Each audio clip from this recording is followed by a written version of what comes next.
July 2025 నుండి December 2025 వరకు మేషరాశి వారికి ఎలాంటి శుభాశుభ ఫలితాలు కలగబోతున్నాయి?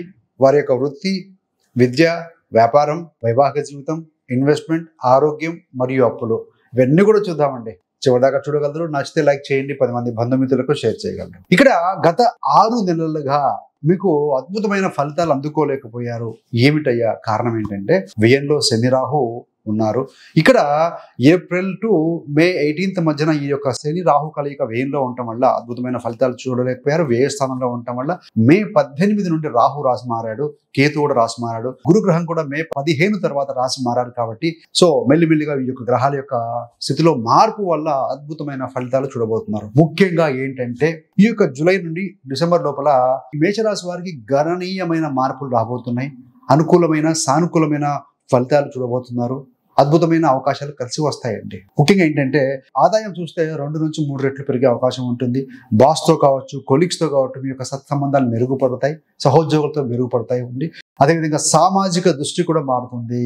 అంటే పబ్లిక్లో కానీ, సొసైటీలో కానీ మీ యొక్క ఇమేజ్ మారుతుంది. అభిప్రాయాలు మీకు సానుకూలంగా మారతాయి. గతంలో మీ మీద నెగిటివ్ ఎనర్జీ, నెగిటివ్ ఇంపాక్ట్ ఉన్నా కూడా ఇప్పుడు పాజిటివ్గా, సానుకూలంగా మారే అవకాశం కనపడుతుంది. గౌరవ, ప్రతిష్ట, మీ యొక్క స్థానం కూడా పెరుగుతుంది. ఉద్యోగంలో కానీ, పబ్లిక్లో కానీ, లేకుంటే ఏ రంగంలో ఉన్నా కూడా పెరగబోతుందండి.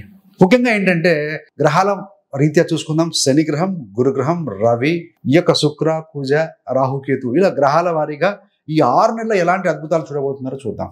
ముఖ్యంగా ఈ యొక్క కర్మకు కారకుడు మేషరాశి వారికి ఈయన 10, 11వ స్థానాధిపతి అయ్యి 12లో కూర్చున్నారు. ఏలినాడు శని సాటి మొదలైంది కదా, 7.5 సంవత్సరాల శని. కానీ లక్కీలీ ఏంటంటే 13 జూలై 2025 నుండి 28 నవంబర్ వరకు, అంటే దాదాపుగా 4 నెలల పాటుగా ఆయన వక్రీకరించబోతున్నారు.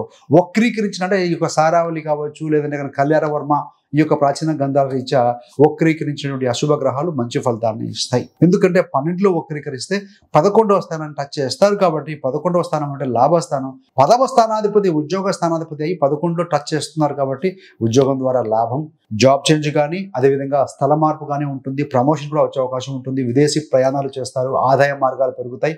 మంచి ఎంఎన్సీ కంపెనీ కూడా ఉద్యోగాలు దొరికే అవకాశం అద్భుతంగా ఉంటుంది. 13 జూలై నుండి 28 నవంబర్ మధ్యలో ఈ 4 నెలల పాటుగా. ఎప్పుడు కూడా 10వ స్థానాధిపతి, కేంద్రాధిపతి శుభుడేనండి. కాకపోతే శని వ్యక్తిగతంగా మీ యొక్క వ్యక్తిగత జాతకంలో కానీ నీచలో ఉన్న శని గ్రహము 0 అంటే 0 నుండి 5 డిగ్రీల మధ్యలో బలవంతుడు కాదండి. బాల్యావస్థలో ఉంటారు కాబట్టి పెద్ద శుభ ఫలితాలు ఇవ్వలేరు. ఎప్పుడైతే ఈ యొక్క 6 డిగ్రీస్ వద్ద ఉంటారో అప్పటి నుంచి శుభ ఫలితాలు ఇస్తూ ఉంటారు. ఎప్పుడైనా సరే జాతకంలో బాగున్నా